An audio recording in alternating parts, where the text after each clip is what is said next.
15 de agosto, dogma da Assunção da Santíssima Virgem. A Assunção da Virgem em corpo e alma, após sua morte preciosíssima, é hoje um dogma de fé cristã. Na religião católica, dá-se o nome de dogma a uma verdade divina que a Igreja propõe à nossa fé e em que devemos crer sob pena de cairmos na heresia. Os principais dogmas de nossa fé acham-se compendiados no credo ou símbolo dos apóstolos.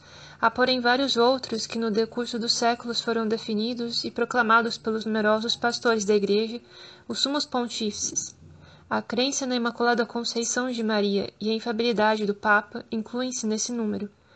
Deixa de ser considerado católico todo aquele fiel que nega alguma das verdades ensinadas pela Igreja como dogma católico ou verdade revelada por Deus. Desta breve exposição se conclui que de hoje por diante nenhum católico poderá negar que a Virgem Mãe de Deus foi levada ao céu em corpo e alma após a morte. Depois da proclamação do dogma, o Papa pronunciou a seguinte alocução: Veneráveis irmãos e amados filhos e filhas que vos haveis congregado em nossa presença, e todos vós que nos ouvis nesta Santa Roma e em todos os lugares do mundo católico, emocionados pela proclamação como um dogma de fé da Assunção ao céu da Santíssima Virgem em corpo e alma, exultando de alegria que inunda os corações de todos os fiéis, agora satisfeitos em seus ardentes desejos, sentimos irresistível necessidade de elevar junto convosco o hino de graças à amada providência de Deus, que quis reservar para vós a alegria deste dia e a nós o conforto de colocar sobre a fronte da Mãe de Deus e da nossa Mãe um brilhante diadema que coroa suas singulares prerrogativas. Por um inescrutável desígnio do destino aos homens da atual geração, tão atormentados e afligidos, perdidos e alucinados, mas também sadiamente em busca de um grande Deus, que foi perdido, abre-se uma parte luminosa dos céus, onde se senta junto ao Filho da Justiça, Rainha Mãe Maria. Implorado há longo tempo, finalmente nos chega este dia, o qual por fim é nosso. A voz dos séculos, deveríamos dizer a voz da eternidade, é nossa. É a voz que, com a ajuda do Espírito Santo, definiu solenemente o alto privilégio da Celestial Mãe.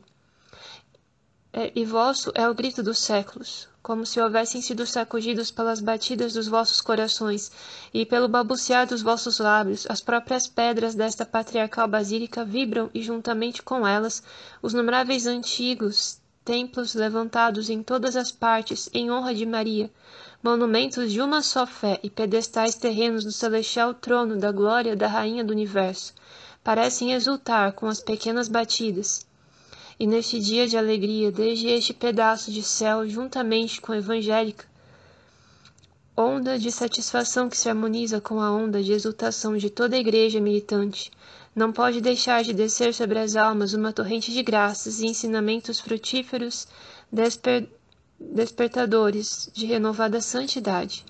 Por esta razão, para tão altíssima criatura, levantamos cheios de fé os nossos olhares da terra, nessa nossa época, entre a nossa geração, e gritamos a todos, levantai os vossos corações. As últimas intranquilas e angustiosas almas, tristes, levados de uma idade violenta e turbulenta, almas oprimidas, porém não resignadas, que já não creem na bondade da vida e aceitam-na somente como se fossem obrigadas a aceitá-la. Ela lhes abre as mais altas visões e as conforta para contemplar que destino e que obras ela há sublimado. Ela que foi eleita por Deus para ser mãe do mundo, feita em carne, recebeu docilmente a palavra do Senhor.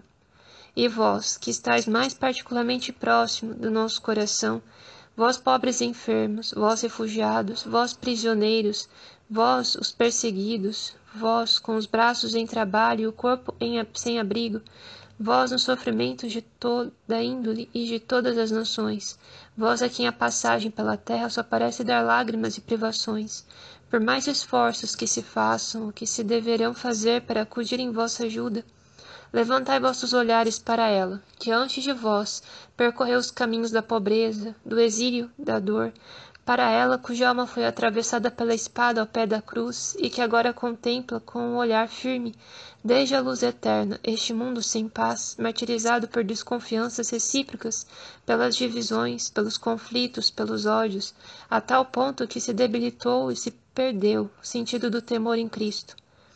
Enquanto suplicamos com todo o ardor que a Virgem Maria possa assinalar o retorno do calor, do afeto e da vida aos corações humanos, não nos devemos cansar de recordar que nada deve prevalecer sobre o fato, sobre a consciência de sermos todos filhos da mesma mãe, Maria, que nos céus laço é de união através do místico corpo de Cristo, como uma nova era e uma nova mãe dos vivos, que quer conduzir todos os homens à verdade e à graça de seu divino Filho. E agora oremos com devoção.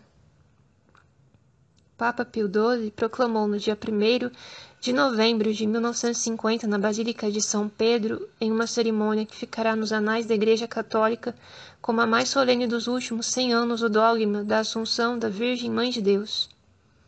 A cerimônia se verificou em 2 tempos, sendo o primeiro dedicado à proclamação propriamente dita e que foi feita ao ar livre, diante da Basílica, e o segundo ocupado pela missa papal no interior da Basílica, Praça de São Pedro, oferecia o aspecto dos grandes dias. Multidão compacta se primia no imenso hemiciclo, circunscrito pelos 2 braços da colunata de Benini.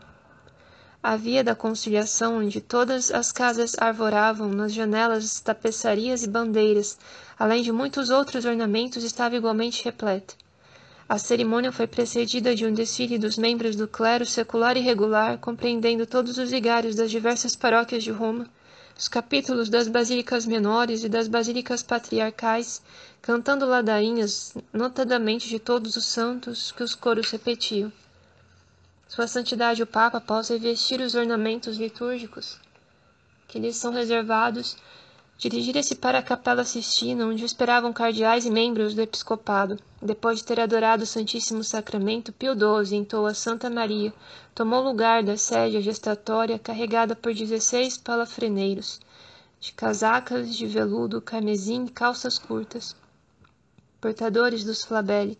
Emblemas da majestade suprema marchavam os 2 lados da sédia gestatória, que dignitários eclesiásticos precediam e acompanhavam, assim como dignatários leigos e militares da corte pontifícia.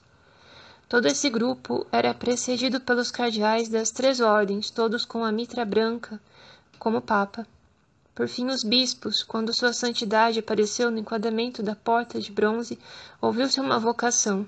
O cortejo atravessou a praça, enquanto a multidão fremia. O Papa foi instalado no seu trono, ficando assim à vista de todos na imensa praça, onde o entusiasmo reinava. Todos os cardeais, da conformidade com a liturgia, se aproximaram do trono para o ato de obediência, que é o começo de toda a cerimônia papal. O cardeal Eugênio Tisserand, na qualidade de vice-decano do Sacro Colégio dos Cardeais, apresentou-se ao pé do trono, seguido dos arcebispos e dos 2 advogados consistoriais, e pediu ao Papa que se dignasse definir o dogma da Assunção da Virgem Mãe de Deus ao céu em alma e corpo, de conformidade com os desejos expressos pelos católicos do mundo inteiro. O Papa, recebendo o pedido, se dirigiu à multidão, sendo sua voz ouvida por intermédio das centenas de alto-falantes instalados na Praça Pio XII, se declarou feliz por aceder ao desejo dos católicos, mas disse que precisava primeiramente invocar a assistência divina. Todos então, num espetáculo imponente, na grande praça da Basílica, ajoelharam-se e o Papa entoou em alta voz o Veni Creator, repetido em coro pela multidão.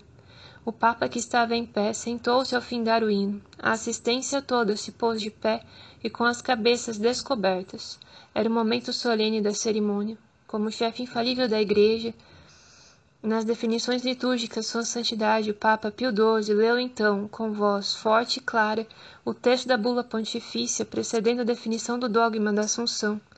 Uma onda insuptável de aclamações saudou as últimas palavras do pontifício. Novamente, o vice-decano dos cardeais das diversas ordens, os bispos e arcebispos, se aproximaram do trono. Os advogados consistoriais, da conformidade com a praxe, pediram aos patronatários apostólicos que redigissem a ata oficial da proclamação. Novamente o Papa fez ouvir sua voz, entoando um canto de ação de graças brilhante, o Te Deum Laudamus. De uma extremidade à outra da praça, os versetos do hino ecoavam repetidos pelas massas. No fim do Te Deum, o Papa recitou ainda o Oremos da Virgem e um cardeal diácono recitou o Confiteor.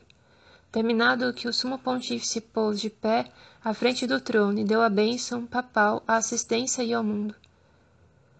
Do alto do campanário da basílica, os sinos de bronze ecoaram, sendo esses sons logo seguidos pelos 2 sinos de todas as igrejas da cidade do Vaticano e de Roma. O Papa de pé fitava a multidão de onde lenços, chapéus, bandeiras se erguiam saudando a figura do chefe supremo da Igreja Católica. No interior da basílica houve a cerimônia habitual das missas solenes do Papa. Os coros se fizeram ouvir durante o santo sacrifício. Sua Santidade, depois das cerimônias de praxe, desde o introito ao Evangelho e desde a consagração, depois de levar ao alto do Altíssimo a hóstia consagrada, abençoou a assistência. Prosseguiu a cerimônia. Formou-se novamente o cortejo pontifício. O Papa deixou pela segunda vez a igreja na sede aclamado. Antes da loja, Sua Santidade deu mais uma vez a bênção apostólica aos presentes e ao mundo.